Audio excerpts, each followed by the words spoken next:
नमस्कार, स्वागत है आपका हमारे विशेष कार्यक्रम हॉट टॉक में। हमेशा की तरह मेरे सहयोगी मेरे साथ मौजूद है राजा शर्मा। राजा भाई, स्वागत है आपका हॉट टॉक में। सर नमस्कार। राजा भाई, सबसे पहले तो गुजरात में एक संघ की बैठक हुई थी, उसकी सूचना आपने बहुत पहले दे दी थी और आपने कहा था कि संघ में बड़े बदलाव की उम्मीद है। वो बदलाव अलग अलग जगह पर देखने को मिला और मध्य प्रदेश में इस रूप में देखने को मिला कि 2016 से सुहास भगत, जो मध्य प्रदेश में भाजपा के संगठन महामंत्री थे, उनको अपने दायित्व से मुक्त कर बौद्धिक प्रमुख मध्य प्रदेश छत्तीसगढ़ का बना दिया गया है। तो इस बदलाव को किस रूप में देखते हैं? देखिए सर, आपको ध्यान हो तो ये सबसे पहले ये बात दिसंबर में आपकी मेरी चर्चा हुई थी। जी। तब हमने कहा था कि भारतीय जनता पार्टी में एक बदलाव का ड्राफ्ट तैयार हो रहा है। उस बदलाव के ड्राफ्ट की न्यू जो है संघ की होने वाली बैठक जो मार्च में प्रस्तावित थी और 11 से 13 मार्च के बीच में गुजरात के कर्नावती में प्रस्तावित थी, उसमें इसका निर्णय लिया जाना संभावित है। ये बात हमने दिसंबर में की, ऑन रिकॉर्ड टॉक शो में की थी जी। फिर पिछले दिनों मैंने ऑन रिकॉर्ड लिखा, शायद आपको ध्यान हो, मार्च के फर्स्ट वीक में 5 मार्च को लिखा कि ड्राफ्ट तैयार है, नाम तैयार है, केवल घोषणाएं बची है। तो ये जिस तरीके से अपने अंदर के सूत्र बता रहे थे कि अब भारतीय जनता पार्टी में, चाहे मध्य प्रदेश में हो या अन्य राज्यों में हो, संघ का जो डिसीजंस हैं वो इस सबसे बड़ी इस बैठक में लिए जाते हैं और इस बैठक में मध्य प्रदेश भी अछूता नहीं रहेगा। अब आपने पूछा कि सुहास भगत को क्यों वहाँ से उनके दायित्व से मुक्त कर दिया गया और क्यों यहाँ पे हित्यानंद शर्मा को उनकी कमान सौंप दी गई। ये कुछ भी नया नहीं हुआ है। ये जो कुछ हुआ है एक संघ की फिलॉसफी में, संघ की कार्यप्रणाली में प्लान रूप से हुआ है। देखिए, जब हित्यानंद शर्मा को सुहास भगत के सहयोगी के रूप में लाया गया था, तब मैंने सबसे पहले कहा था कि ये आने वाले समय में सुहास भगत का रिप्लेसमेंट है ये, क्योंकि आपकी और मेरी समझ से 20 साल से अपन एक जैसा देखते आ रहे हैं। इसके पहले हमने संगठन मंत्री का कोई सहयोगी तो नहीं देखा। यदि आपको जानकारी हो तो मुझे बताइए। सह सहयोगी के रूप में उनको लाया गया था। इसका मायने क्या थे? उनके मायने थे कि उनको ट्रेंड किया जाए और अचानक रिप्लेसमेंट नहीं होगा, उसी व्यक्ति को रिप्लेस किया जाएगा जो व्यक्ति उसके अनुभव के साथ संगठन की कार्यप्रणाली को समझेगा। और सुहास जी ने इस काम को बहुत ईमानदारी से किया। सुहास जी भी इस बात को बहुत अच्छी तरह जानते थे कि हित्यानंद शर्मा को इसीलिए सहयोगी के रूप में भेजा गया है कि आने वाले समय में मेरा रिप्लेसमेंट हित्यानंद शर्मा करेंगे। सुहास भगत की कार्यप्रणाली, मतलब मेरा व्यक्तिगत रूप से ऐसा मानना है कि वो इस बात को समझ चुके थे कि हित्यानंद शर्मा को जिस तरीके से मुझे कमान सौंपना है तो इनको क्यों न कहीं ट्रेंड कर दिया जाए। और आप ध्यान रखिए, जब बाई इलेक्शन थे मध्य प्रदेश के, तो उस समय हित्यानंद शर्मा को सबदू सुहास भगत और वी.डी. शर्मा लेकर जा रहे थे और उनके कैनवास को बड़ा कर रहे थे, संगठन क्षमता मजबूत कर रहे थे, लोगों से इंटरेक्ट करवा रहे थे और ये जानते थे कि हित्यानंद शर्मा सुहास भगत को रिप्लेस करेंगे। आपने सही कहा और ये इसकी पृष्ठभूमि बहुत पहले तैयार हो गई थी। दिसंबर के लगभग आपने इसको प्रेडिक्ट भी किया था। 5 मार्च के आसपास आपने कहा था कि बड़े बदलाव की तैयारी भाजपा संघ में हो रही है, उसका ड्राफ्ट तैयार हो चुका है, औपचारिक घोषणानामों की होना बची है।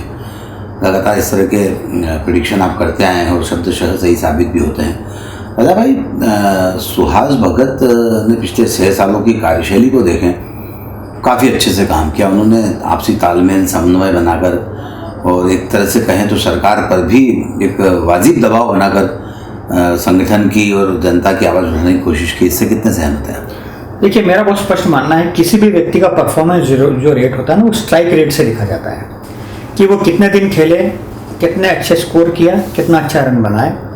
व्यक्ति का कैरेक्टर परफॉर्मेंस के साथ मैटर करता है, व्यक्ति का कैरेक्टर उसके चेहरे से मैटर नहीं करता है। तो जब 2016 में सुहास भगत मध्य प्रदेश के संगठन महामंत्री के रूप में आए थे, उस समय अरविंद मेनन को रिप्लेस कर आए थे और 2018 में चूँकि मध्य प्रदेश के विधानसभा के चुनाव भी थे, तो 2016 के मुझे जो ध्यान आता है कि लगभग मई जून में आसपास आए थे, ऐसा मुझे ध्यान आता है। फिर अगले साल 17 को छोड़ दो तो 18 में चुनाव थे, तो मोर और लेस 2.5 साल तो उनको काम करने का मौका मिला होगा 2018 के समय में। और उस समय आप समझ सकते हैं कि सुहास भगत मध्य प्रदेश की राजनीति के लिहाज से तो नए थे ही, और शिवराज सिंह चौहान स्टॉलवर्ट, अपनी उनकी खुद की अपनी हाइट है, मध्य प्रदेश के जनमानस जननायक हैं। तो वो दोनों जब मैदान में उतरे थे तो उस समय वो जो चुनाव जो 2018 के परिणाम आए, उसमें संगठन की क्षमता पे कम सवाल उठेगा, पॉलिटिकल लोगों के चेहरों पे सवाल ज़्यादा उठेगा क्योंकि 2 साल के कार्यकाल में सुहास भगत को इतना अवसर नहीं मिला कि 2018 जिताने में और हराने में उनको दोषी ठहराया जाए। ठीक है। और देखिए, जब चुनाव परिणाम आए तो शायद आपको ध्यान हो, मैंने कहा ये 20 से 25 सीटें जो दिख रही है, ये भारतीय जनता पार्टी हारती हुई दिख रही है। 2018 की बात कर रहा हूँ आपसे मैं, और वही सीटें ऑलमोस्ट भाजपा हारी। तो स्ट्राइक रेट की बात करें तो सुहास भगत 2016 में आए, उनका स्ट्राइक रेट उनके लिहाज से बेहतर परफॉर्म था। बेहतर परफॉर्म करके वो फिर जब परिणाम आए तो उसमें ये माना जाएगा कि शिवराज सिंह चौहान की हठधर्मिता थी कुछ लोगों को टिकट दिलाने में, और वही लोग हारे जो शिवराज सिंह जी को टिकट दिलाकर आए थे। स्पष्ट बात है ये। ठीक है। अब बात करते हैं फिर अपन 2018 के बाद सरकार बदल गई तो फिर विपक्ष में आ गए तो आपको संगठन को और मजबूत करने का बीड़ा उठाना पड़ता है। और मोर और लेस संगठन को मजबूत करने के लिए वी.डी. शर्मा के जो भी फिर प्रदेश अध्यक्ष रूप में बनकर आ गए, तो VD. Sharma round the clock मेहनत करने वाले व्यक्ति हैं, राउंड द क्लॉक जमीन पर रहने वाले व्यक्ति हैं, कार्यकर्ताओं से जीवंत संपर्क रखते हैं। उसी थ्योरी में सुहास भगत काम करने लगे, प्रवास करने लगे और अपनी जड़ों को मजबूत करने लगे कि भाजपा क्यों हारी 2018 में। फिर संयोग देखिए कि एक राजनीति का ऐसा दौर आया कि ज्योतिरादित्य सिंधिया जो महाराज हैं वो भाजपा के साथ आ गए। तो फिर बाई इलेक्शन हुआ तो 28 सीटों पे बाई इलेक्शन हुआ, और उन्हीं सीटों पे हुआ जिन सीटों पे कांग्रेस के लोग छोड़कर गए थे, तो जनता की नाराजगी समझी जा रही थी कि ये सीटें हार जाएंगे। उस समय भी सुहास भगत और वी.डी. शर्मा के समन्वय ने अच्छा काम किया और मोरलेस 20 सीटें जिताकर भाजपा की फिर से सरकार बनाई। शिवराज अपने आप में एक बड़ा चेहरा है, उसको इग्नोर नहीं किया जा सकता। शिवराज के चेहरे को कोई इग्नोर करके पॉलिटिक्स मध्य प्रदेश की नहीं की जा सकती, ये मान के चलिए। तो जब स्ट्राइक रेट की बात करोगे तो मैं कहूँगा बहुत बेहतरीन स्ट्राइक रेट रहा उनका। अब देखिए, सभी व्यक्तियों की सभी से नहीं पटती, सभी व्यक्तियों की सभी से पटे जरूरी भी नहीं है, लेकिन 20 साल से हम भी देखते आ रहे हैं कि हमने भी कई संगठन महामंत्री देख लिए। मोर और लेस इनका संवाद इजी गोइंग था, मोर और लेस इनकी कनेक्ट इजी थी, और इनके साथ एक जो अवगुण जो मुझे समझ में आया कि ये अपने व्यक्ति से जो इनकी पसंद के लोग हुआ करते थे उस पर स्टेक जल्दी लगाते थे। तो ये जो स्टेक लगाने की आदत थी ना, ये इनके लिए एक बड़ा सेटबैक और ड्रॉबैक हो गया था कि सुहास भगत छाप लग जाती थी कि ये सुहास भगत का आदमी है। अरे साहब, आप सबके हो, आप संगठन के महामंत्री हो, आपके लिए पूरा कार्यकर्ता आपका होना चाहिए। तो आप पे जो छाप लग गई ना कि ये आपका आदमी है, सुहास भगत का आदमी है, वो छाप के कारण भी एक संदेश गया कि सुहास भगत अपने लोगों को मोबिलाइज करने के लिए की पोस्ट पे बिठाते हैं। ये मोरलेस होता है सभी जगह है, लेकिन जब आप पे दोषारोपण करना हो तो बेस बना दिया जाता है। लेकिन स्ट्राइक रेट बहुत अच्छा रहा, और स्ट्राइक रेट के कारण आप देखिए 6 साल उन्होंने अपना कार्यकाल किया। यदि परफॉर्मेंस पोर होता तो संघ बीच में ही सेवाओं से मुक्त कर देता उनको। लेकिन अब चैलेंजेस ये है कि हितानंद शर्मा चूंकि सहयोगी के रूप में थे, अब वो प्रमुख भूमिका में आ गए हैं। 2023 में चुनाव है, संगठन की चाल चरित्र, संगठन के तरीके को समझ के काम करना होगा, और एक अनुभवी व्यक्ति के जाने से, नए व्यक्ति को आने से फर्क तो पड़ता है कि संगठन। सुहास भगत की जो सबसे बड़ी खासियत जो मैंने महसूस की जब भी मैंने उनसे संवाद किया, वो कास्ट के क्वेश्चन को बहुत बेहतर समझते थे। किस जिले में, किस ब्लॉक में, किस तहसील में कितना कास्ट का फैक्टर है। और देखिए, देश की राजनीति आज भी कास्ट फैक्टर पे है सर, उसको आप इग्नोर नहीं कर सकते। तो वो बेहतर इस बात के समझते थे कि कास्ट फैक्टर क्या, कैसे और कहाँ काम करता है। प्लस उनने महाराज और शिवराज में जो एक संवाद स्थापित करवाया ना, उसमें उनकी भूमिका महत्वपूर्ण रही। आप समझिएगा बात। आप उसके पीछे मैं बताता हूँ, एक महाराष्ट्रियन ओरिएंटेशन होना भी बड़ा नेचर है। महाराज भी चूंकि महाराष्ट्रियन है, सुहास जी भी महाराष्ट्रियन है, तो उसको एक धीरे से उन्होंने संवाद को बहुत ही, डायलॉग को बहुत बेहतर तरीके से किया। और ये अंदर के लोग जानते हैं कि सुहास जी की भूमिका इसमें महत्वपूर्ण रही है संवाद स्थापित करवाने में। और हटना तो देखिए 2016 से लेकर 2022 में है, आप हटे हो तो आज नहीं तो फिर कल हटते, लेकिन आपको तत्काल नहीं हटाया गया है, आपको समय दिया गया है, आपको सहयोगी रूप में पहले एक आदमी को लाया गया है, आपने उसके साथ साल भर काम किया है, उसके बाद आपको इस दायित्व से मुक्त किया गया है। बिल्कुल सही कहना राजा भाई कि सुहास भगत जी की कार्यशैली को लेकर तो हम निश्चित तौर पर कायल है। काफ़ी अच्छा उनका वर्किंग स्टाइल है। व्यक्तिवादी होने की बात आपने कही, यहाँ सच्चाई नज़र आती है। कुछ लोगों की नियुक्ति को लेकर सवाल खड़े हुए थे। कहा जाता था कि सुहास भगत के आदमी। बहरहाल कास्ट इक्वेशन की बात की है तो मुझे याद आता राजा भाई कि जब आपके कार्यालय पर सुहास भगत जी आए थे और मैं भी उस समय मौजूद था और आसाम के चुनाव वहाँ चल रहे थे, तो उस समय भी उन्होंने वहाँ का जो कास्ट इक्वेशन और जो सारी चीज़ें समझाई थी और परिणाम शब्दशः वैसे ही निकल कर आए जैसा सुहास जी ने बताया था। तो निश्चित तौर पर उनकी जानकारी गहरी और बातों को बहुत अच्छे से समझने की शक्ति उनको है। बहरहाल उन्हें हमारी शुभकामना है कि नया दायित्व वे संभाल चुके हैं और नई जगह पर जा रहे हैं। राजा भाई, चुनाव हुए, उत्तर प्रदेश के हुए, गोवा के हुए, मणिपुर के हुए हैं, पंजाब के हुए हैं, उत्तराखंड में हुए हैं। चुनाव परिणामों पर महंगाई का असर नज़र नहीं आता है। इस बात से कितने सहमत हैं? महंगाई लगातार बढ़ती जा रही है और कहीं भी इसकी झलक देखने को नहीं मिल रही। इस बात को आप अच्छी तरह समझ लीजिए, कान खोल कर समझ लीजिए कि हमारे देश के चुनाव जो है ना राष्ट्रवाद के मुद्दे पर लड़े जाते हैं। मैं हमेशा कहता हूं कि आप बेरोजगारी और महंगाई की बात चुनाव के समय या चुनाव से कनेक्ट करके मत कीजिए करें। ये अखबारों के समाचार हो सकते हैं कि महंगाई बढ़ रही है, डाटा एनालिसिस के बुद्धिजीवियों के आंकड़े हो सकते हैं महंगाई बढ़ रही है, घर में गृहिणी की शिकायत हो सकती है महंगाई बढ़ रही है, लेकिन इसके दुष्प्रभाव चुनाव परिणाम को प्रभावित नहीं करते। मेरा स्पष्ट मानना है हमारे देश में जितने चुनाव होते हैं, जैसे जैसे चुनाव पीक पे जाता है, चुनाव राष्ट्रवाद की तरफ बढ़ता है और राष्ट्रवाद बीजेपी का पिच है। भारतीय जनता पार्टी राष्ट्रवाद के पिच पर बहुत अच्छा खेलती भी है, वो उसको मार्केट करना भी जानती है।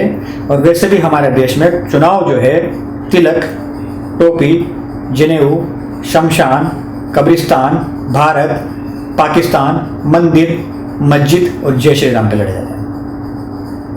कितना अच्छा कंपैरिजन किया है, कितनी सारी बातें निकल कर राजा भाई के मुख से सामने आई है कि तिलक, तलवार, टोपी, राम, मंदिर, मस्जिद, तमाम सारी बातें मुझे तो पूरे नाम याद भी नहीं हो पा रहे हैं। बहरहाल ये हकीकत है, चुनाव इसी तरह से इसी मुद्दों पर लड़े जाते हैं। पर राजा भाई, कहीं भी मतलब जो महंगाई बढ़ी है उसका प्रभाव कहीं भी जनता का विरोध देखने को नहीं मिला है।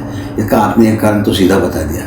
अब बात महंगाई की भी कर ले, महंगाई भी लगातार बढ़ती जा रही है। हालांकि यहाँ एक छोटा सा करेक्शन इसमें है कि चुनाव के पहले तक ये कहा जा रहा था कि क्रूड ऑयल की कीमतों में लगातार वृद्धि हो रही है और 10 तारीख को परिणाम घोषित होने के बाद ही तुरंत पेट्रोल डीजल के दामों में बेइंतहा वृद्धि होगी। इस समय तक ऐसी कोई स्थिति नहीं दिख रही। इसका कोई कारण आपके जहन में है? देखिए, चुनाव के ठीक पहले पेट्रोल डीजल के भावों को रोक दिया गया वृद्धि के लिहाज से और आज दिनांक तो उसमें वृद्धि नहीं हुई है। ये देश की जनता के लिए तो बहुत सुखद है ही, लेकिन मेरा ऐसा मानना है कि जब भी किसी प्रकार का विपक्ष का प्रेशर होता है ना कि बढ़ने वाले हैं, अब देखिएगा बढ़ जाएंगे, आज सुबह नहीं शाम को बढ़ जाएंगे, 10 रुपये बढ़ जाएंगे, 12 रुपये बढ़ जाएंगे, तो फिर गवर्नमेंट हुआ है ना उसको होल्ड पे रखती है। गवर्नमेंट सब काम अपने हिसाब से करती है। खास तौर से मोदी जी, अमित शाह जो हैं, जिस मुद्दे को विपक्ष उठाती है उसको बहुत धीरे से डाइल्यूट कर देते हैं। ये अपने हिसाब से निर्णय, यदि बढ़ाने की परिस्थिति बन भी गई होगी ना इकोनॉमिकली सरकार की, तब भी अभी इसलिए नहीं बढ़ाया क्योंकि अखबारों में छप चुका था कि 10 रुपये बढ़ने वाले हैं। विपक्ष के एंगल से छप चुका था कि बढ़ने वाले हैं। इसलिए ये सब लोग बहुत मैच्योर्ड पॉलिटिक्स करते हैं और ये आपकी बात को बल नहीं देते हैं, ये अपनी बात को बल के देके अपनी बात को लागू करते हैं। बढ़ना हो सकता है कि कल बढ़ जाए, लेकिन चूंकि अखबारों में छप गया, विपक्ष ने बोल दिया, इसलिए नहीं बढ़ेगा। बढ़ना हो तो इक्वेशन वाइज बढ़ेंगे, लेकिन आपने बोल दिया इसलिए भी नहीं बढ़ाए जाएंगे, नहीं तो आपकी बात सच साबित हो जाएगी कि देखिए चुनाव तक ही ये मूल्य वृद्धि रोक रखी थी। और दूसरी बात आप ये भी समझिए कि क्रूड और इंटरनेशनल जो फिनोमिना है, दो अलग अलग बातें हैं। कि जब क्रूड की बात आती है तो अभी हाईएस्ट चले गया था, उसके बाद भी नहीं बढ़ा क्योंकि चुनाव चल रहे थे, और अब हो सकता है डाउन जाने पे बढ़ जाए। ये ग्लोबल मार्केट का हवाला जो देखे बुद्धिजीवी लोग जो है ना, जो भाजपा के प्रवक्ता और बुद्धिजीवी है, ग्लोबल मार्केट का हवाला देके आपसे कहेंगे कि देखिए इंटरनेशनल वैल्यू है, यूक्रेन का युद्ध है, रशिया से चल रहा है, इसलिए हमको बढ़ाने पड़े। तो बढ़ाने के तो 100 बहाने हैं, एक बहाना थोड़ी है, 100 बहाने कभी भी बढ़ा लेंगे। लेकिन जब तक नहीं बढ़ाते हैं, आप और मैं खुशकिस्मत मनाओ और दुआ करो कि ये बरकरार रहे, क्योंकि अभी फेस्टिवल चल रहे हैं और जितनी महंगाई की मार हर एंगल से पड़ रही है। आप बाजार में जाइए तो सही, 100 रुपए का नोट 10 रुपए की हैसियत रखता है। सही कह रहे हैं। पहले 100 रुपए में कुछ आ जाता था, अब वो 10 रुपए की हैसियत रखता है। 100 रुपए का नोट 10 रुपए के बराबर हो गया, आप कुछ नहीं आता। ध्यान रखिए, आप 1000 रुपए लेकर जाइए घर से, सामान पूरा नहीं आएगा फेस्टिवल के लिहाज से, और आपको समझ में आएगा कि 1000 रुपये की भी परचेसिंग कैपेसिटी खत्म हो गई है, लोगों की इनकम नहीं बढ़ी है, ये ध्यान रखिएगा। कोविड के काल से सैलरी आधी हो गई है, 70% हो गई है, 80% हो गई है, किसी की 50% हो गई है, अनएम्प्लॉयमेंट हो गया है, बेरोजगार हो गए हैं, लेकिन इनकम नहीं बढ़ रही है, इन्फ्लेशन बढ़ रहा है। चाहे रसोई गैस की बात कर लीजिए आप, चाहे पेट्रोल डीजल की बात कर लीजिए, ये तो कॉमन फिनोमिना है। आप तेल की बात कीजिए, शक्कर की बात कीजिए, सिर्फ स्टील की बात कीजिए, कंस्ट्रक्शन एरिया की बात करें अपन, आयरन और स्टील जो है, सरिया जो है, कहाँ चले गए आप देखिए। लोगों को अंदाज नहीं है कि सरिया की कीमत कितनी बढ़ गई है, क्यों बढ़ गई है? हवाला दिया जाता है यूक्रेन और रशिया का। अरे भाई साहब, यूक्रेन, ये तो वो बात होगी बजट में कुछ भी हो, बजट के लिहाज पे स्थानीय बाजारों पे कीमत बढ़ जाती है। वैसे ही आप देखिए इंटरनेशनल मार्केट में डॉलर से, बैरल से, स्टील से सब बढ़ चुके हैं। बात बहुत अच्छी निकल कर आई है। 100 रुपये के नोट की कीमत 10 रुपये हो गई है। 1000 रुपये में आप घर अपनी ज़रूरत का और घर का पूरा सामान नहीं खरीद सकते। रूस और यूक्रेन के बीच चलने वाले युद्ध की बात कही, कोविड की बात कही, चाइना की नीतियों की बात कही है। यहाँ राजा भाई स्टील को लेकर जो आपने मुद्दा छेड़ा, तो फिर हम उसमें थोड़ा आगे भी बढ़ना चाहते हैं कि स्टील जो है $450 से $500 पर मेट्रिक टन पिछले 10 सालों से था, अब ये 750 के आसपास पर मेट्रिक टन पहुँच चुका है। और स्टील सबसे ज़्यादा इंफ्रास्ट्रक्चर में यूज़ होता है, मकान बनाने में यूज़ होता है, ब्रिज सेल में यूज़ होता है, तमाम सारी जगहों पे जहाँ जहाँ इंफ्रास्ट्रक्चरल डेवलपमेंट है वहाँ पर स्टील यूज़ हो रहा है। पिछले 1 महीने में अगर हम बात करें तो 55-60 हज़ार से लेकर इस समय 80-85 हज़ार तक के बीच स्टील पहुँच चुका है। लोगों के लिए इस समय मकान बनाना मुश्किल हो रहा है। सरकारी ठेके जो दिए गए हैं पुराने रेट पे, उन ठेकेदारों के लिए काम करना मुश्किल हो रहा है। और निश्चित तौर पर बिल्डिंग मटेरियल की अगर हम बात करें तो बाकी अन्य चीज़ों पर कॉस्ट उतनी नहीं बढ़ी है जितनी सरिये पर बढ़ी है। तो ये 85,000 और 80,000 का जो सरिया है, ये किस भाव बैठेगा, किस तरह से ये इंफ्रास्ट्रक्चरल डेवलपमेंट को इम्पैक्ट करेगा, और क्या सरकार इसको लेकर कोई ठोस नीति बना सकती है, बनाना चाहिए, क्या कहते हैं उसको लेकर? सरिया और तेज जाएगा सर। सरिया, मैं पिछले दिनों एक स्टडी कर रहा था कि जब हम लोहे के सरिये की बात कर रहे हैं तो ये आगे और तेजी पकड़ेगा, आप ध्यान रखिएगा। इससे 2-3 चीज़ें समझिए आप। Stock market, international market, infrastructure की डिमांड और सप्लाई, प्लस इंटरनेशनल जो युद्ध की स्थितियां बनी हुई है उसको लेकर, ये सब चीज़ें इक्वेशन उसमें एप्लीकेबल है। लेकिन सरिये की आप बात कीजिए तो पूरा केंद्र सरकार की तमाम योजना इंफ्रास्ट्रक्चर बेस्ड है, और जब इंफ्रास्ट्रक्चर बेस्ड है तो सरिये की खपत अधिक है, क्योंकि चाहे वो आपको हाईवेज बनाना हो, बिल्डिंग्स बनाना हो, रोड बनाना हो, तमाम से हर चीज़ में सरिया लगता है, उसकी खपत बढ़ रही है। खपत बढ़ रही है तो जब डिमांड आपकी बढ़ने लगती है ना, तो सप्लाई के साथ साथ उसके रेट बढ़ जाते हैं, ठीक है। तो सरिये का इंटरनेशनल फिनोमिना में भी रेट बढ़ना है। अभी आप नोट कर लीजिए, और आगे जाना है, अभी यहाँ रुकना नहीं है। और ये रशिया यूक्रेन वाला जो पार्ट है ये भी इसमें इम्पेक्ट करेगा, और आपने जो डॉलर की बात की वो भी इम्पेक्ट करेगा, क्योंकि ये सब ऐसी चीज़ें हो गई है कि आपके स्थानीय हाथों में रही नहीं है चीज़ें, ये इंटरनेशनल रेट इसके तय होने लगे हैं। इंटरनेशनल इक्वेशन इसको डिसाइड करती है। और अभी जो दौर चल रहा है नेचुरल गैसेस का, अब अपन देख रहे हैं कि पिछले 25 दिन से युद्ध में चल रहा है यूक्रेन और रशिया का, तो मार्केट तो प्रभावित इसलिए होता है ना क्योंकि अब दुनिया ग्लोबल है। आपके हाथ में जो आज एप्पल का फ़ोन है, ये यहाँ जनरेट नहीं हुआ, कहाँ से जनरेट होकर आपके हाथ में आए आपको नहीं मालूम है। तो आप ध्यान रखिए कि आप जो भी चीज़ वापर रहे हैं वो ग्लोबल है। तो ग्लोबल जब फिनोमेना डिस्टर्बेंस होता है ना, तो ये सब चीज़ें इम्पेक्ट करती है सर। आपने बिल्कुल ठीक कहा राजा भाई, ग्लोबल फिनोमेना जब इम्पेक्ट करता है तो चीज़ें ठीक होती है। पर चूँकि आप आर्थिक मामलों के मेरी निगाह में बहुत अच्छे विशेषज्ञ हैं, मध्य प्रदेश में आपके मुकाबले इन सब चीज़ों को कोई बहुत अच्छे से समझ नहीं पाता है। अगर हम व्यापारिक संस्थानों की बात करें तो जहाँ जहाँ भी सप्लाई हो रही है उन सब जगह पर सप्लायर ने एक पूरा अपना समूह बना लिया है, एक जिसको कह सकते हैं कि अपना एक ऐसा ग्रुप बना लिया है जिसके माध्यम से वे रेट तय करने लगे हैं, और उसका सीधा इम्पेक्ट आम आदमी की ज़रूरत की चीज़ों पर पड़ रहा है, सरिये पर पड़ रहा है।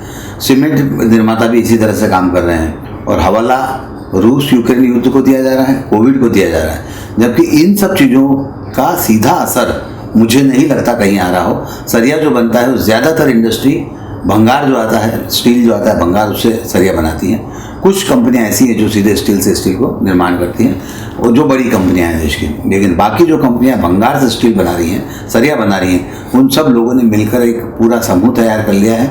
और ऐसा ही अन्य चीज़ों में हो रहा है। सीमेंट कंपनियों को देख लीजिए, लोहे को देख लीजिए, बाकी अन्य चीज़ों में देख लीजिए। तो क्या सरकार को इन पर लगाम नहीं लगाना चाहिए? देखिए, आप जो बात कहना चाह रहे हैं उसको मैं और आगे लेके जाता हूँ। ये कार्टेल जो प्रक्रिया है, कार्टेल जो ये लोग बना लेते हैं, जिसको अपन हिंदी में, एक शुद्ध हिंदी में कहा जाए तो गिरोह के रूप में काम करते हैं लोग, और तेजी मध्य खुद ही तय करने लग जाते हैं कार्टेल के लोग, ठीक है। ये खुद उनकी परचेस और खुद ही उनका सप्लाई तय करते हैं, कितना परचेस करना है, किस भाव में माल बेचना है, ठीक है। कार्टेल निश्चित रूप से सीमेंट में भी है, कार्टेल निश्चित रूप से सरिये में भी है।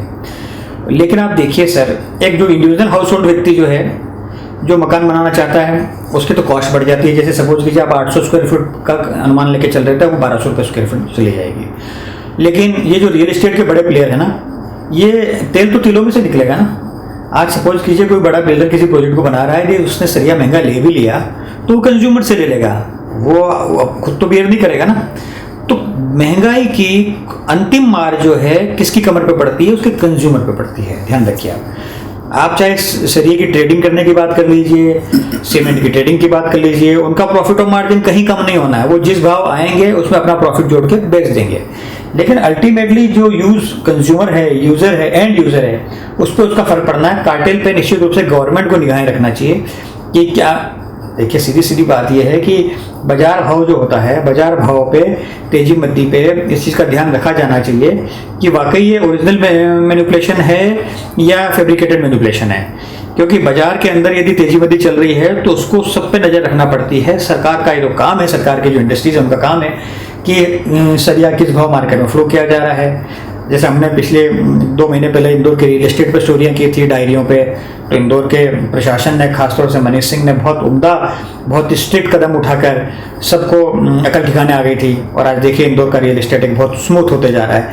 वैसे प्रशासनिक लेवल पे भी भले इनका दायित्व न बने, लेकिन इस पर सरकार को मॉनिटर तो करना चाहिए कि कहाँ कार्टेल काम कर रहा है। अब चाइना की बात कही, यूक्रेन, रूस की बात हर व्यक्ति कर रहा है, लेकिन हकीकत यह है कि चाइना में, मैं एक स्टडी अभी पढ़ रहा था भाई, 10% से प्रोडक्शन स्टील का कम हो गया है जी, पिछले सालों के मुकाबले। जनवरी तक की बात कर रहा हूँ मैं आपको जी। तो कहीं भी इन सब चीज़ों का हवाला देकर आप ये बात नहीं कर सकते कि इसकी वजह से रेट बढ़ा रहे हैं। ये कार्टेल है जो, जिसकी वजह से सब रेट बढ़ रहे हैं। और निश्चित तौर पर प्राइस पे नियंत्रण, कीमतों पर नियंत्रण करने की ज़रूरत सरकार को है। सरकार को कड़े कदम उठाने होंगे ताकि आम आदमी जो अपने घर का सपना देख रहा है वो कहीं इसमें फेल ना हो जाए। बहरहाल अगर हम बात करें कि जिस तरह से कार्टेल बन रहे हैं, चाइना के नियंत्रण की बात करें, तो इसका बड़ा इम्पेक्ट चाइना की में बनने वाली चिप से ऑटोमोबाइल सेक्टर पर पड़ा है। जिन जिन चीज़ों पर हमारी चाइना में डिपेंडेंसी थी, अगर आप किसी कार को खरीदने की बात करते हैं, किसी भी एक्स कंपनी के पास जाते हैं और उसके किसी मॉडल की बात करते हैं, तो 2 से 3 महीने की वेटिंग हर 4 व्हीलर में है। जब इसके डिटेल में, इसकी गहराई में जाकर जानने की कोशिश की तो कंपनी का प्रोडक्शन सिर्फ उस चिप की वजह से कम है। बाकी इंफ्रास्ट्रक्चर कंपनी के पास पूरा रेडी है, प्लांट पूरी कैपेसिटी के साथ चला सकते हैं, लेकिन वो प्रोडक्शन डिमांड के अगेंस्ट प्रॉपर मैनेज कर सकते हैं। लेकिन एक चिप नहीं आ रही है, उसकी वजह से ये सब चीज़ें हो रही है। हालांकि ये बात सही है कि कुछ भारतीय कंपनियां इस दिशा में प्रयास कर रही है कि जो चिप गाड़ी में लगने वाली चाइना बनाती थी, उस चिप के निर्माण की दिशा में उनकी तरह से प्रयास हो रहे हैं। तो ये ज़रूर बात है कि कोविड की वजह से और चाइना के नियंत्रण की वजह से कारों में, ऑटोमोबाइल सेक्टर में और कुछ सिलेक्टेड सेक्टर में डिमांड बढ़ गई है, सप्लाई पूरी नहीं हो पा रही है और उनकी कॉस्ट भी बढ़ गई है। देखिए, कोविड में आप और मैं इस बात को अच्छी तरह समझ सकते हैं कि पूरी इंडस्ट्रीज जो है जाम हो गई थी। इंडस्ट्रीज़ के पहिए भी रुक गए थे, क्योंकि मोर और लेस जो जिनको सरकार ने जो रोज़मर्रा वाली जो इंडस्ट्रीज़ थी उनको फिर भी परमिट कर रखा था। बाकी जो इंफ्रास्ट्रक्चर है, तमाम प्रकार के जो ग्रुप्स हैं, वो कहीं ना कहीं उसको मतलब 2 साल से मोबिलाइज नहीं हो पा रही थी। तो मैंने कहा ना सर, तेल किलो में से निकलता, समझ लीजिएगा आप बात। पूरी प्राइस कंट्रोलिंग जो है आपकी स्टॉक होल्डिंग से हो जाती है, और यदि आप स्टॉक होल्डिंग कर लेते हो तो 2 साल की कसर निकाल लेते हो आप। मैं विषय को छेड़ना नहीं चाहता, नहीं तो फिर क्या हमने दवाइयों की लूट नहीं देखी है क्या? बिल्कुल सही है। मैं विषय को छेड़ना नहीं चाहता कि आपने रेमडेसिविर किस भाव में बिक रहा था, ब्लैक हो रहा था, हमने नहीं देखा है क्या? लोगों को टॉसिल किस भाव में मिल रहा था, हमने नहीं देखा है क्या? तो आपदा का जो अवसर है ना, हर व्यक्ति उठाता है। जैसे ही आपदा आती है उसको अवसर के रूप में हर व्यक्ति इनकेश करना चाहता है। उसमें एक कार्टेल भी सक्रिय है और ये कार्टेल पे सरकार को निगाहें रखना चाहिए। बिल्कुल सही कहना राजा भाई, दवाइयों के नियंत्रण को लेकर भी बात की जानी चाहिए। आपने विशेष छेड़ा तो निश्चित तौर पर सारे जो आम आदमी की दैनंदिनी उपयोग की वस्तुएं हैं उनकी जो बेतहाशा भाव बढ़ रहे हैं, उनकी जो कीमतों में वृद्धि हो रही है, उस पर रोक लगाए जाने की ज़रूरत है। सरकार को इस दिशा में कड़े कदम उठाना चाहिए। और सही रेमडेसिविर की आपने बात कही कि वही रेमडेसिविर एक कंपनी 800 रुपये में दे रही है, एक कंपनी 5000 में दे रही है, जबकि ड्रग वही है। तो तमाम सारी ऐसी बातें हैं, तमाम सारी ऐसी विसंगतियाँ जिन पर हम बात करते रहते हैं। बहरहाल आज का बड़ा मुद्दा था मध्य प्रदेश में भारतीय जनता पार्टी के संगठन महामंत्री सुहास भगत की विदाई, और उन्हें मध्य प्रदेश छत्तीसगढ़ का नया प्रभार बौद्धिक रूप के प्रमुख के रूप में मिला है, और हितानंद शर्मा जी मध्य प्रदेश के भाजपा के संगठन महामंत्री बनाए गए हैं। ये बड़ी खबर थी। उत्तर प्रदेश के चुनाव का कितना प्रभाव महंगाई पर पड़ा, या मणिपुर या गोवा या पंजाब के चुनाव पर पड़ा, उत्तराखंड के चुनाव पर पड़ा, इस पर हमने बात की। साथ ही बड़ी बात जो निकल कर आई, बढ़ती महंगाई के साथ साथ कुछ चीज़ों में कीमतें बढ़ी हुई हैं, और कीमतें बढ़ने के पीछे का काम जो है वो कार्टेल कर रहा है। ये तमाम सारी बातें हमने आपके साथ शेयर की है, अपने विचार आपके समक्ष रखे हैं। बहरहाल आज के इस कार्यक्रम में बस इतना ही। सुनील जोशी और राजा शर्मा को दीजिए इजाजत। नमस्कार।